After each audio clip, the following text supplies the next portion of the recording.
Здравствуйте, меня зовут Батракова Елена, я детский психиатр. Тема нашей сегодняшней беседы – аутизм. Аутизм состоит из триады симптомов, триады признаков.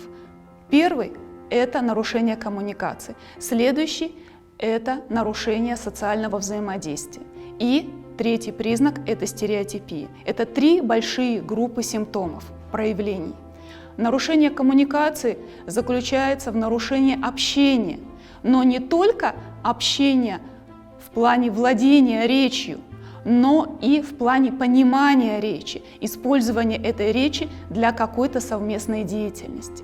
Нарушение социального взаимодействия – это нарушение понимания своей собственной социальной роли и социальных ролей окружающих.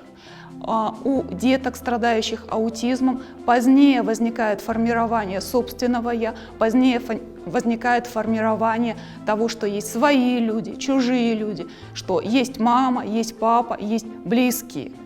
Также при нарушении социального взаимодействия отмечается нарушение понимания социального контекста, то есть нарушение понимания встречи, приветствия, нарушение понимания прощания, нарушение понимания таких слов, как «спасибо», «пожалуйста», «зачем они нужны», а также других социальных ситуаций, особенно юмора, сарказма, иронии, метафор, скрытых смыслов.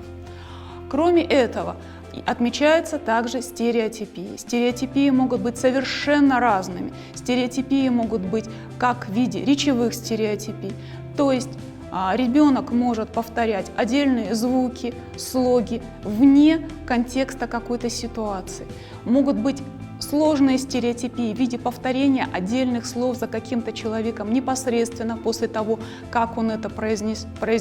А бывают даже отставленные речевые стереотипии, когда ребенок может повторить большой стих, спеть куплет из песни. Ребенок может повторить большую фразу, но они не соответствуют той беседе и той обстановке, в которой ребенок это произносит.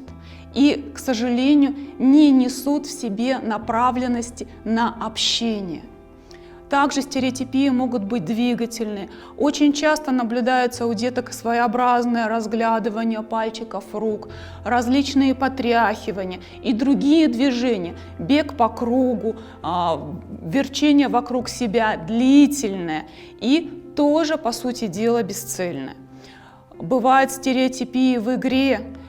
Детки с аутизмом могут раскладывать самые разнообразные предметы, как игровые, так и неигровые, в понятном только им порядке. Часто это выстраивание в ряды, часто это подбор по цвету, подбор по форме.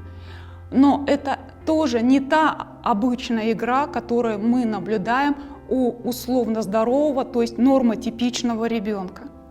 Бывают стереотипии, проявляются в еде, в одежде. Бывают стереотипии, которые касаются окружающего мира. Ребенку тяжело зайти в другую комнату, ребенку тяжело прийти в детский садик, ребенку тяжело увидеть других людей. И как он может прореагировать? Обычно эта реакция только в виде самой простейшей эмоциональной реакции – крика и плача. Иногда даже бывает аутоагрессия или агрессия к тем людям, которые его окружают.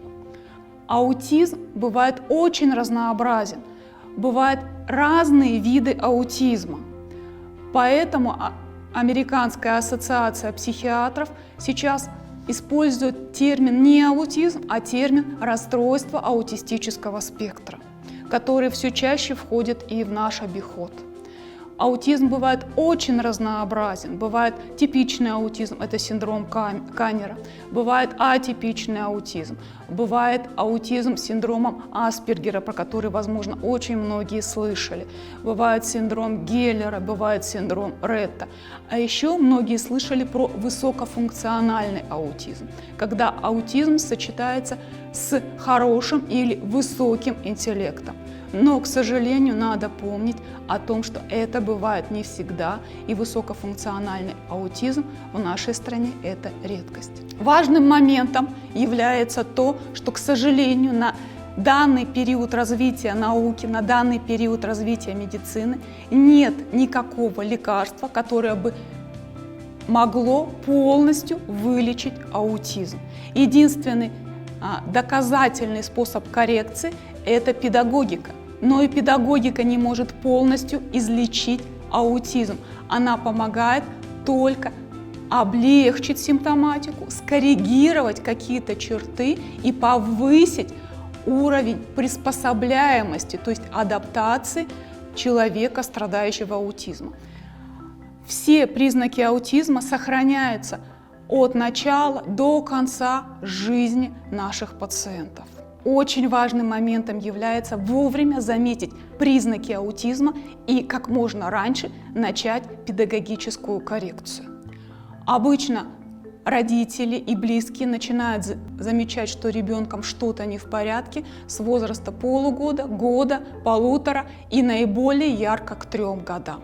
Если вы заметили, что ваш ребенок не реагирует на обращение по имени, не смотрит вам в глаза, когда вы к нему обращаетесь, не обращается сам к вам, когда ему что-то необходимо, или только подводит вас к тому, что ему необходимо, и вам приходится угадывать его желания, если вы замечаете стереотипные действия в поведении вашего ребенка, и нарушенное поведение, то вам необходима обязательно консультация качественного профессионального психолога, детского невропатолога или детского психиатра, для того, чтобы вы развеяли свои сомнения, есть ли действительно признаки аутизма у вашего ребенка, и тогда ему нужна определенная помощь, или же этих признаков нет, и это какие-то другие нарушения, или, возможно, даже естественное развитие. Если у вас возникли какие-то сомнения и вам необходима помощь,